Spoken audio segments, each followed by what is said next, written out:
Welcome to Talking Technique, No Trouble. This is Ari with episode 73. I was just improvising over a groove, nucleus groove idea.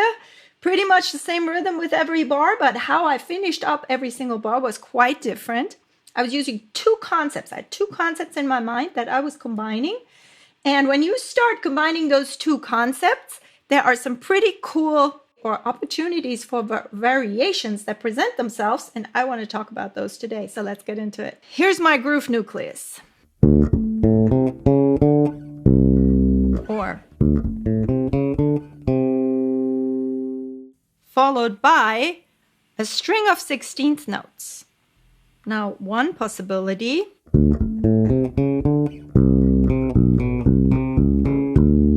is this. And this shows the two concepts. Can you guess them? Chromaticism and octaves. Both concepts are tried and true for fills, for grooves. Chromaticism gives direction and gives an aim. Octaves are great because they are not adding additional tonal material, but still a variation. And what's so cool about these types of walk-ups is that as soon as I add the octave, I'm kind of changing the direction around because I'm going up and then I'm going back down, right? But the way it's laid out, it's still pointing in one specific direction, in this case up, even though I could do the same thing coming down. It's complex, but it's not, because I'm just doing chromaticism with an octave. Right? So it's a cool little trick that you can use.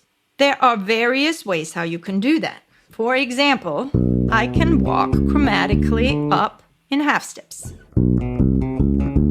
And you can finger this like that, or you can finger this like that, or you can do this, which is quite an elegant way of doing this. And what's nice about it is that you have only one shift. 1, 3, 2, 4. 1, 3, 2, 4. Now, mind you, my hand is very soft. My hand is very relaxed. If you overgrip, it gets tough. If you have a hard time down there in the lower register, go in the one finger per fret route, make little micro shifts. So you can make the hand small in between. Right? What you don't want to do is overgrip. As soon as you start over gripping, you are putting a lot of strain on your hand. So a lot of people come and say, oh my gosh, I have to get my fingers, like they're really brutal with their hands. You know, don't. Be gentle. You usually need to do less, not more. Less gripping, relax into it. Now, this one I call low, high, right? This is groups of twos, and they are low, high, low, high, low, high, low, high. And I can also do that from the top down. Low, high, low, high, low, high, low, high, right? I can also turn this around. High, low, high, low, high, low, high, low, right? Or here. Another variation I can do is combine these two. So low, high, and then go high, low. This is really nice in one position. 1, 3, 4, 2. Right? People always ask me, because I love doing permutation drills. See my book, Music Theory for the Bass Player, for what that is in the technique chapter. Permutation drills are wonderful. Why? Because in real music life, you come across them all the time. Look, here's 1, 3, 2, 4, or 1, 3, 4, 2, or 4, 2, 3, 1. So these are real life applications, and when you have done those as a dry run, then you're in good shape. So I can combine these two, right? I can go up, up, down, right?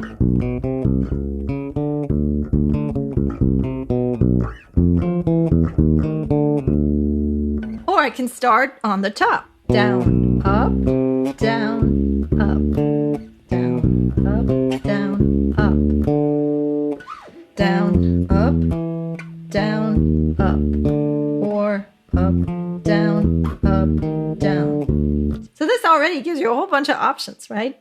Cool. But now let's take this a step further. Some of those, not all of them. This one, it's pretty much the only way how you're going to be able to play it. But if I turn this guy around, Now options open up. Watch. Instead of plug, plug, plug, plug, I can do hammer-ons. That's a nice variation. Or I can do a slide. And when I do a slide, actually, you can let go of one finger per fret and do this. That sounds super cool.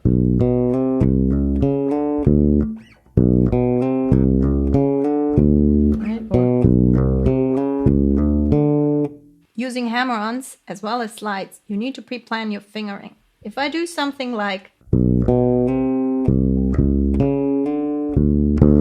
I need to have my third finger here. If I start like this, I'm out of luck. You're gonna have to slide then, right? Which is a different sound. It's different than, right? Subtle, but there's a difference.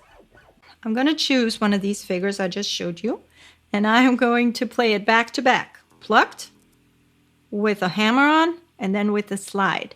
To my ear, that increases the drama a little bit.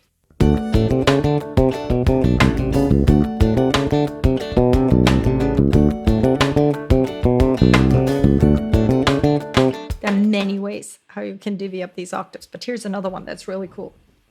Instead of switching low, high constantly, or high, low, and then flipping it around, sort of creating a group of 4, I can create a group of 3. Watch, I can go low, high, low, and then sort of move that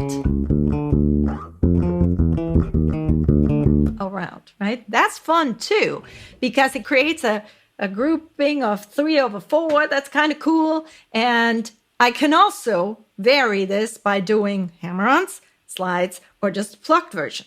Check this out.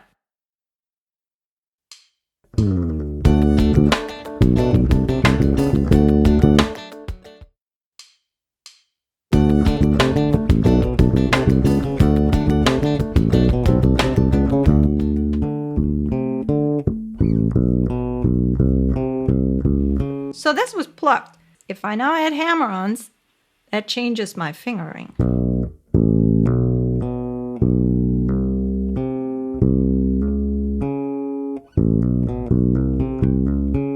Now with slides, it changes my fingering once more. Or, but I don't really see a reason for that. You could do these from above. You could do the pedaling note, which is the note we return to, on the top. You can come down from the top. 2 main ideas, chromaticism and octaves. Spice them up with slides, with regular plucking, or with hammer-ons. For lots more, subscribe.